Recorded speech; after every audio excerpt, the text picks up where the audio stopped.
ಸರ್ಕಾರದ ಲೆಕ್ಕಪತ್ರದಲ್ಲಿ ಭಾರತದಲ್ಲಿ 9,50,000 ಎಕರೆ ಇವತ್ತು ಜಮೀನಿದೆ ಅಂಥೇಳಿ.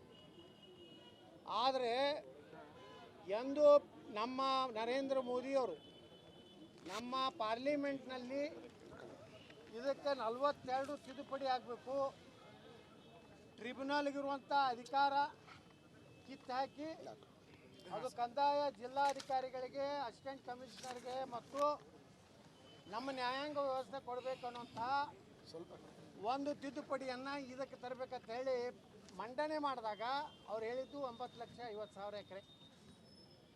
ಇವತ್ತು ಜಾಯಿಂಟ್ ಪಾರ್ಲಿಮೆಂಟ್ರಿ ಕಮಿಟಿ ಮುಂದೆ ಬಂದು ಮೊನ್ನೆ ನಮ್ಮಲ್ಲಿ ಬಂದಾಗ ಅವತ್ತಿನವರೆಗೆ ಅವ್ರ ಮೆಮೊರಂಡಮ್ ಬಂದಿದ್ದು 38 ಲಕ್ಷ ಎಕರೆ. ಅಂದರೆ 9 ಲಕ್ಷ ಎಕರೆ ಒಂದು ಪಾಕಿಸ್ತಾನ ಇದ್ದರೆ ಅಂಥ 4 ಪಾಕಿಸ್ತಾನ ಆಗಟ್ಟು ಇವತ್ತು ಭಾರತದಲ್ಲಿ ಅವರು ಬೇಡಿಕೆಯನ್ನು ಇಟ್ಟಿದ್ದಾರೆ.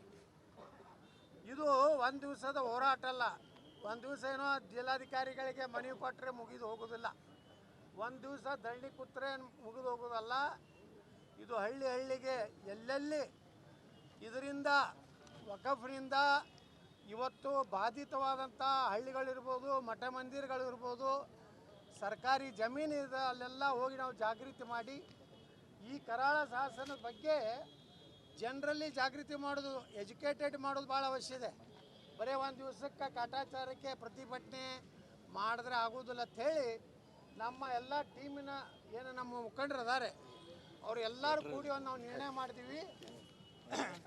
ನಾವು ಇವತ್ತು ನಿರ್ಣಯ ಏನು ಮಾಡಿದ್ದೀವಿ ಅಂದರೆ ಪ್ರತಿ ಜಿಲ್ಲೆಗೆ ಹೋಗಬೇಕು, ಅಲ್ಲಿ ಬಾಧಿತವಾದಂಥ ಪ್ರದೇಶಕ್ಕೆ ಹೋಗಬೇಕು, ಅವರ ಕಷ್ಟ ನಷ್ಟಗಳನ್ನು ಕೇಳಬೇಕು. ಅದನ್ನು ಜಾಯಿಂಟ್ ಪಾರ್ಲಿಮೆಂಟ್ರಿ ಕಮಿಟಿಗೆ ನಾವು ಗಮನಕ್ಕೆ ತೊಗೊಂಡು ಬಂದು, ಯಾಕಂದರೆ ಜಿಲ್ಲಾಧಿಕಾರಿಗಳ ಮುಖಾಂತರ ನಾವು ಮನವಿನೂ ಕೊಡ್ತೀವಿ, ಪ್ಲಸ್ ನಮ್ಮ ತಂಡ ಏನಿದೆ ನಮ್ಮದೊಂದು ಕಾನೂನು ಒಂದು ವ್ಯವಸ್ಥೆಯನ್ನು ಮಾಡ್ಕೊಂಡಿದ್ದೀವಿ. ಮುಂದಿನ ದಿವಸದಲ್ಲಿ ಇದು ಸುಪ್ರೀಂ ಕೋರ್ಟ್ನಲ್ಲಿ ಯಾವ ರೀತಿ ಹೋರಾಟ ಮಾಡೋದು ಅಂದರೆ ಕಾನೂನಿನ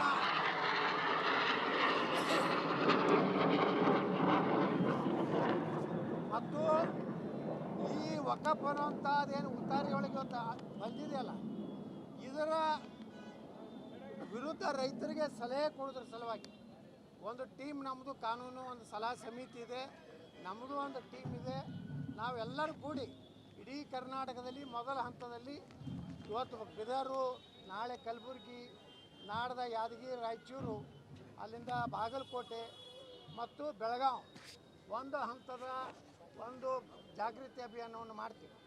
ಮುಂದೆ ಬೆಳಗಾವಿಯಲ್ಲಿ ಮತ್ತೆ ಸಭೆ ಸೇರಿ ಮುಂದಿನ ಹಂತ ಹೋಗೋದ್ರೊಳಗಾಗಿ ನಾವು ದಿಲ್ಲಿಗೆ ಹೋಗಿ, ನಮ್ಮ ತಂಡ ದಿಲ್ಲಿಗೆ ಹೋಗಿ ಜಾಯಿಂಟ್ ಪಾರ್ಲಿಮೆಂಟ್ರಿ ಕಮಿಟಿಯ ಚೇರ್ಮನ್ರಿಗೆ ಭೇಟಿಯಾಗಿ ಅವ್ರು ಹೇಳಿದ್ದಾರೆ, ನಾವು ವಿಶ್ವಾಸ ಕೊಟ್ಟಿದ್ದಾರೆ.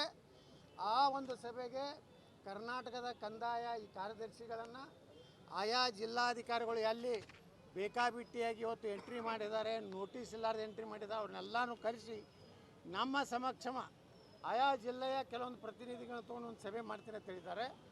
ಈ ಒಂದೇ ಒಂದು ಬಿಲ್ಲನ್ನು ನಾವು ತಿದ್ದುಪಡಿ ಮಾಡಿದ್ರೆ ಆಗೋದಿಲ್ಲ.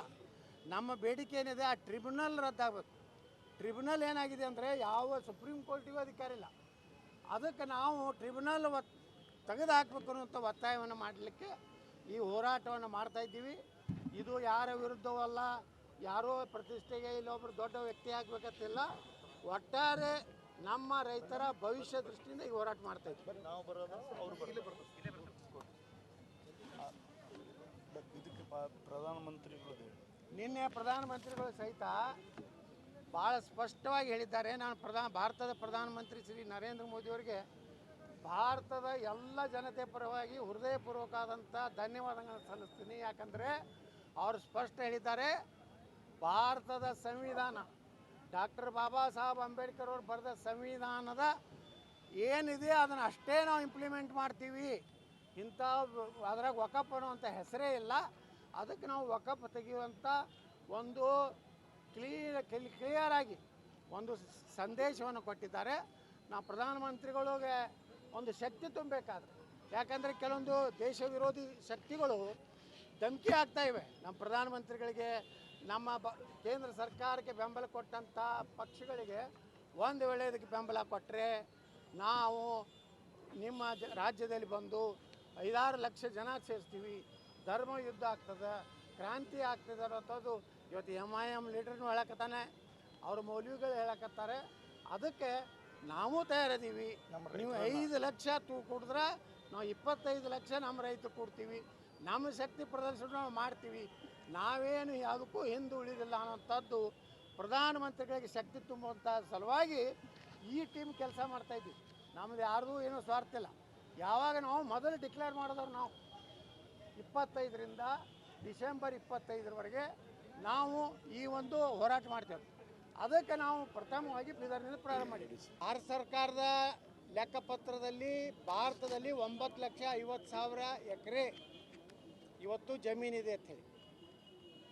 ಆದರೆ ಎಂದು ನಮ್ಮ ನರೇಂದ್ರ ಮೋದಿಯವರು ನಮ್ಮ ಪಾರ್ಲಿಮೆಂಟ್ನಲ್ಲಿ ಇದಕ್ಕೆ 42 ತಿದ್ದುಪಡಿ ಆಗಬೇಕು, ಟ್ರಿಬ್ಯುನಲ್ಗಿರುವಂಥ ಅಧಿಕಾರ ಕಿತ್ತು ಹಾಕಿ ಅದು ಕಂದಾಯ ಜಿಲ್ಲಾಧಿಕಾರಿಗಳಿಗೆ, ಅಸಿಸ್ಟೆಂಟ್ ಕಮಿಷನರ್ಗೆ ಮತ್ತು ನಮ್ಮ ನ್ಯಾಯಾಂಗ ವ್ಯವಸ್ಥೆ ಕೊಡಬೇಕು ಅನ್ನೋಂತಹ ಒಂದು ತಿದ್ದುಪಡಿಯನ್ನು ಇದಕ್ಕೆ ತರಬೇಕಂತ ಹೇಳಿ ಮಂಡನೆ ಮಾಡಿದಾಗ ಅವ್ರು ಹೇಳಿದ್ದು 9,50,000 ಎಕರೆ. ಇವತ್ತು ಜಾಯಿಂಟ್ ಪಾರ್ಲಿಮೆಂಟ್ರಿ ಕಮಿಟಿ ಮುಂದೆ ಬಂದು ಮೊನ್ನೆ ನಮ್ಮಲ್ಲಿ ಬಂದಾಗ ಅವತ್ತಿನವರೆಗೆ ಅವ್ರ ಮೆಮೊರಂಡಮ್ ಬಂದಿದ್ದು 38 ಲಕ್ಷ ಎಕರೆ. ಅಂದರೆ 9 ಲಕ್ಷ ಎಕರೆ ಒಂದು ಪಾಕಿಸ್ತಾನ ಇದ್ದರೆ ಅಂಥ 4 ಪಾಕಿಸ್ತಾನ ಆಗಟ್ಟು ಇವತ್ತು ಭಾರತದಲ್ಲಿ ಅವರು ಬೇಡಿಕೆಯನ್ನು ಇಟ್ಟಿದ್ದಾರೆ. ಇದು ಒಂದು ದಿವಸದ ಹೋರಾಟ ಅಲ್ಲ. ಒಂದು ದಿವಸ ಏನೋ ಜಿಲ್ಲಾಧಿಕಾರಿಗಳಿಗೆ ಮನವಿ ಕೊಟ್ಟರೆ ಮುಗಿದು ಹೋಗೋದಿಲ್ಲ, ಒಂದು ದಿವಸ ದಂಡಿ ಕೂತ್ರೆ ಮುಗಿದು ಹೋಗೋದಲ್ಲ.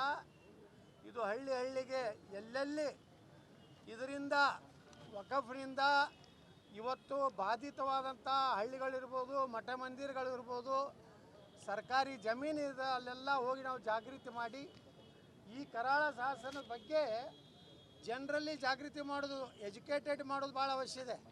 ಬರೀ ಒಂದು ದಿವಸಕ್ಕೆ ಕಾಟಾಚಾರಕ್ಕೆ ಪ್ರತಿಭಟನೆ ಮಾಡಿದ್ರೆ ಆಗೋದಿಲ್ಲ ಅಂಥೇಳಿ ನಮ್ಮ ಎಲ್ಲ ಟೀಮಿನ ಏನು ನಮ್ಮ ಮುಖಂಡರು ಅದಾರೆ ಅವ್ರು ಎಲ್ಲರೂ ಕೂಡಿ ಒಂದು ನಾವು ನಿರ್ಣಯ ಮಾಡಿದ್ದೀವಿ. ನಾವು ಇವತ್ತು ನಿರ್ಣಯ ಏನು ಮಾಡಿದ್ದೀವಿ ಅಂದರೆ ಪ್ರತಿ ಜಿಲ್ಲೆಗೆ ಹೋಗಬೇಕು, ಅಲ್ಲಿ ಬಾಧಿತವಾದಂಥ ಪ್ರದೇಶಕ್ಕೆ ಹೋಗಬೇಕು, ಅವರ ಕಷ್ಟ ನಷ್ಟಗಳನ್ನು ಕೇಳಬೇಕು. ಅದನ್ನು ಜಾಯಿಂಟ್ ಪಾರ್ಲಿಮೆಂಟ್ರಿ ಕಮಿಟಿಗೆ ನಾವು ಗಮನಕ್ಕೆ ತೊಗೊಂಡು ಬಂದು, ಯಾಕಂದರೆ ಜಿಲ್ಲಾಧಿಕಾರಿಗಳ ಮುಖಾಂತರ ನಾವು ಮನವಿನೂ ಕೊಡ್ತೀವಿ, ಪ್ಲಸ್ ನಮ್ಮ ತಂಡ ಏನಿದೆ ನಮ್ಮದೊಂದು ಕಾನೂನು ಒಂದು ವ್ಯವಸ್ಥೆಯನ್ನು ನಾವು ಮಾಡ್ಕೊಂಡಿದ್ದೀವಿ. ಮುಂದಿನ ದಿವಸದಲ್ಲಿ ಇದು ಸುಪ್ರೀಂ ಕೋರ್ಟ್ನಲ್ಲಿ ಯಾವ ರೀತಿ ಹೋರಾಟ ಮಾಡೋದು ಅಂದರೆ ಕಾನೂನಿನ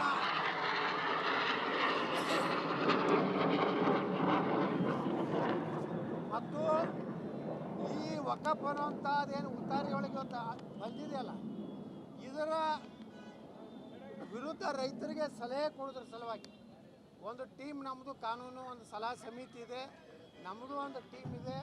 ನಾವೆಲ್ಲರೂ ಕೂಡಿ ಇಡೀ ಕರ್ನಾಟಕದಲ್ಲಿ ಮೊದಲ ಹಂತದಲ್ಲಿ ಇವತ್ತು ಬೀದರು, ನಾಳೆ ಕಲಬುರಗಿ, ನಾಡ್ದ ಯಾದಗಿರಿ, ರಾಯಚೂರು, ಅಲ್ಲಿಂದ ಬಾಗಲಕೋಟೆ ಮತ್ತು ಬೆಳಗಾವಿ ಒಂದು ಹಂತದ ಒಂದು ಜಾಗೃತಿ ಅಭಿಯಾನವನ್ನು ಮಾಡ್ತೀವಿ. ಮುಂದೆ ಬೆಳಗಾವಿಯಲ್ಲಿ ಮತ್ತೆ ಸಭೆ ಸೇರಿ ಮುಂದಿನ ಹಂತ ಹೋಗೋದ್ರೊಳಗಾಗಿ ನಾವು ದಿಲ್ಲಿಗೆ ಹೋಗಿ, ನಮ್ಮ ತಂಡ ದಿಲ್ಲಿಗೆ ಹೋಗಿ ಜಾಯಿಂಟ್ ಪಾರ್ಲಿಮೆಂಟ್ರಿ ಕಮಿಟಿಯ ಚೇರ್ಮನ್ರಿಗೆ ಭೇಟಿಯಾಗಿ ಅವ್ರು ಹೇಳಿದ್ದಾರೆ, ನಾವು ವಿಶ್ವಾಸ ಕೊಟ್ಟಿದ್ದಾರೆ.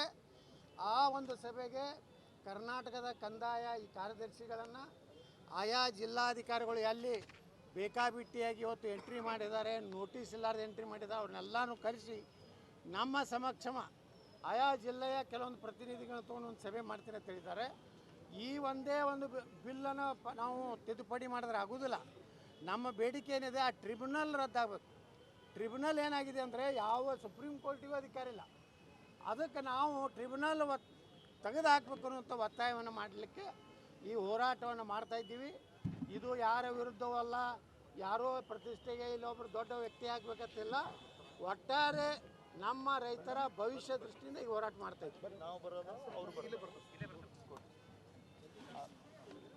ಇದಕ್ಕೆ ಪ್ರಧಾನಮಂತ್ರಿಗಳು ನಿನ್ನೆ ಪ್ರಧಾನಮಂತ್ರಿಗಳು ಸಹಿತ ಭಾಳ ಸ್ಪಷ್ಟವಾಗಿ ಹೇಳಿದ್ದಾರೆ. ನಾನು ಭಾರತದ ಪ್ರಧಾನಮಂತ್ರಿ ಶ್ರೀ ನರೇಂದ್ರ ಮೋದಿಯವರಿಗೆ ಭಾರತದ ಎಲ್ಲ ಜನತೆ ಪರವಾಗಿ ಹೃದಯಪೂರ್ವಕವಾದಂಥ ಧನ್ಯವಾದಗಳನ್ನು ಸಲ್ಲಿಸ್ತೀನಿ. ಯಾಕಂದರೆ ಅವರು ಸ್ಪಷ್ಟ ಹೇಳಿದ್ದಾರೆ, ಭಾರತದ ಸಂವಿಧಾನ ಡಾಕ್ಟರ್ ಬಾಬಾ ಸಾಹೇಬ್ ಅಂಬೇಡ್ಕರ್ ಅವರು ಬರೆದ ಸಂವಿಧಾನದ ಏನಿದೆ ಅದನ್ನು ಅಷ್ಟೇ ನಾವು ಇಂಪ್ಲಿಮೆಂಟ್ ಮಾಡ್ತೀವಿ.